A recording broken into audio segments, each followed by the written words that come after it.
श्री कृष्णाय नमः। जन्माष्टमी का पर्व किस दिन मनाया जाएगा? 6 सितंबर को या फिर 7 सितंबर को, और क्यों मनाया जाएगा उस दिन? पूजा का मुहूर्त क्या है? पारण का समय क्या है? पूजा किस तरह से करनी चाहिए और पूरे देश में किस तरह से जन्माष्टमी का पर्व मनाया जाता है? और भी बहुत कुछ हम आपको बताने वाले हैं, और साथ में ही बताने वाले हैं कि क्यों रोहिणी नक्षत्र को भी देखा जाता है जिस दिन व्रत रखा जाता है। तो वीडियो बहुत इंटरेस्टिंग होने वाली है, वीडियो में अंत तक ज़रूर बने रहिएगा। तो आइए श्री कृष्ण का नाम लेकर वीडियो को शुरू करते हैं। भाद्रपद मास के कृष्ण पक्ष की अष्टमी तिथि को तथा रोहिणी नक्षत्र में भगवान श्री कृष्ण का जन्मदिन मनाया जाता है, जिसे हम जन्माष्टमी के रूप में मनाते हैं। द्वापर युग में श्री हरि विष्णु ने श्री कृष्ण के रूप में अपना 8वां अवतार लिया था। श्री कृष्ण के जन्म के समय जो उत्सव हुआ था उसको हम जन्माष्टमी के तौर पर मनाते हैं। इस साल जो है ये तिथि अब आने वाली है, क्योंकि भाद्रपद मास चल रहा है और कृष्ण पक्ष भी चल रहा है। श्रीमद् भागवत पुराण के अनुसार श्री कृष्ण का जन्म जो है वो अष्टमी तिथि को हुआ था, रोहिणी नक्षत्र में हुआ था, वृषभ राशि में, और बुधवार के दिन हुआ था। तो इस साल जन्माष्टमी जो है वो बहुत खास होने वाली है, क्योंकि कान्हा का जन्मदिन जो है वो बुधवार के दिन ही मनाया जाएगा।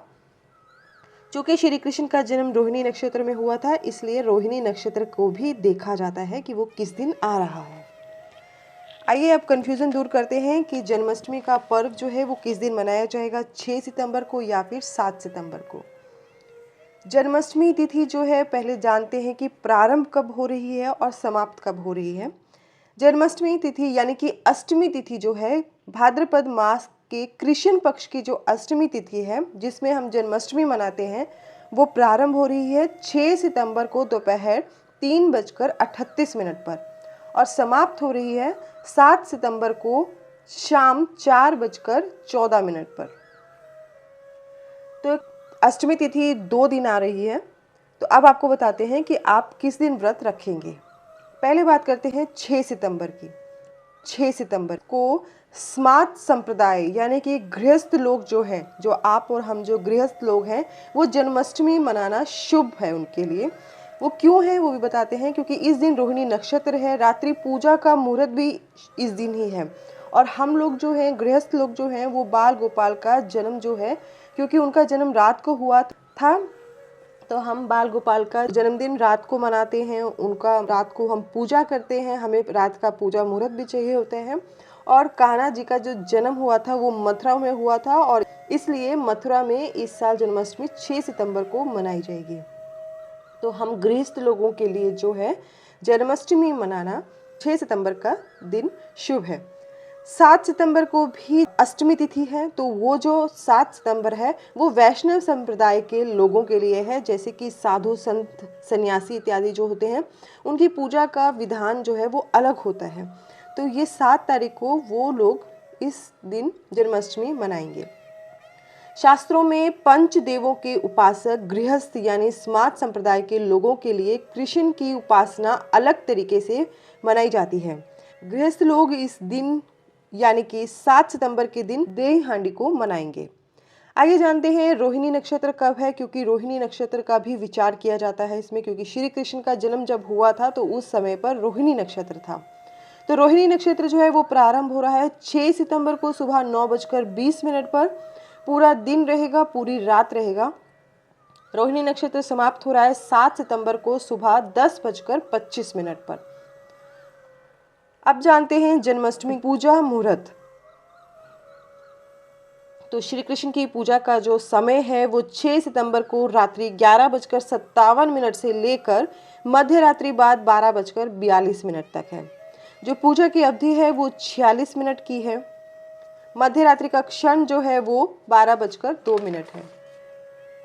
इसके अलावा भी जान लेते हैं कि 6 सितंबर को जिस दिन हम जन्माष्टमी का त्यौहार मनाएंगे, उस दिन सूर्योदय कितने बजे होगा और सूर्यास्त किस समय पर होगा। सूर्योदय होगा सुबह 6:14 पर और सूर्यास्त होगा शाम को 6:36 पर। अभी हम बात कर लेते हैं पारण के समय की। तो पारण के समय को लेकर यहाँ पे अलग अलग मान्यताएं हैं। कुछ लोग जो है वो निशिता काल समाप्त होता है रात को, उसके बाद वो अपना व्रत खोल लेते हैं। कुछ अष्टमी तिथि समाप्त होने के बाद व्रत खोलते हैं और कुछ जो है वो अगले दिन सूर्योदय होने पर व्रत खोल लेते हैं। तो हम आपको तीनों समय का पारण का समय बताने जा रहे हैं। पारण का समय अगर निशिता काल समाप्त होने के बाद अगर आप व्रत खोलते हैं तो वो 6 सितंबर को मध्य रात्रि बाद यानी दिनांक 7 शुरू हो जाएगी। मध्य रात्रि बाद 12:48 पर है। तो अष्टमी तिथि समाप्त होने के बाद अगर आप व्रत खोलते हैं तो आपके लिए पारण का समय है 7 सितंबर को शाम 4:14 पर, क्योंकि उसी समय पर अष्टमी समाप्त हो रही है। उसके बाद आप व्रत खोल सकते हैं। और अगर पारण का समय यानी आप जो व्रत खोलते हैं वो जिस दिन आपने व्रत रखा है उसके अगले दिन अगर आप सुबह सूर्योदय के बाद व्रत खोल लेते हैं तो आपको 7 सितंबर सुबह 6:14 पर आप व्रत खोल सकते हैं, क्योंकि ये समय 7 सितंबर का सूर्योदय का समय है। आइए अब जानते हैं कि जन्माष्टमी की पूजा विधि। वैसे तो आप जन्माष्टमी का त्यौहार है, इतना प्यारा त्यौहार है, कान्हा का जन्मदिन है। उस दिन अपने मन से अपने इच्छा के अनुसार आप उसे मना सकते हैं, परंतु फिर भी हम थोड़ा सा आपको बताना चाहेंगे कि पूजा की विधि क्या है। सुबह जल्दी उठकर स्नान आदि से निवृत्त हो जाएं। घर में मंदिर की साफ सफाई करें। घर के मंदिर में दीपक प्रज्वलित करें। सभी देवी देवता जो आपने मंदिर में रखे हैं उनका अभिषेक करें, जलाभिषेक करें। इस दिन भगवान श्री कृष्ण का बाल रूप यानी जिसे हम लड्डू गोपाल कहते हैं उसकी पूजा की जाती है। लड्डू गोपाल का जलाभिषेक करें। इस दिन लड्डू गोपाल को झूले में बिठाया जाता है, उनको झूला झुलाया जाता है। अपनी इच्छा के अनुसार आप लड्डू गोपाल को भोग लगाइए, बट इस बात का बहुत ध्यान रखिए कि भोग सिर्फ सात्विक चीज़ों का ही लगाना। लड्डू गोपाल की सेवा पुत्र की तरह की जाती है, बच्चे की तरह की जाती है उस दिन। इस दिन रात्रि पूजा का बहुत महत्व होता है, क्योंकि भगवान श्री कृष्ण का जन्म जो है वो रात के समय हुआ था। रात्रि में भगवान श्री कृष्ण की विशेष पूजा अर्चना की जाती है। पीछे हमने पूजा का मुहूर्त भी बताया। लड्डू गोपाल को मिश्री मेवा का भोग भी लगाएं। लड्डू गोपाल की आरती ज़रूर करें।